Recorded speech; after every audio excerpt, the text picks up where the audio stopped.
காதல் என்னுள்ளே வந்த நேரம் அறியாமல் நாட்கள் இப்படி ஓடுதே வாழ்வில்.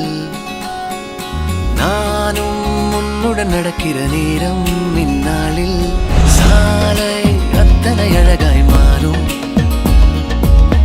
என் வீட்டை திடலாக்கி விளையாடும் பறவை போல் மனதின் உள்ளே வந்தாடுவதாரோ. என் சுவாசரையாகி என்னை தாங்கும் உடலாகி உயிர் வாழ கூட்டிச் செல்வது யாரோ.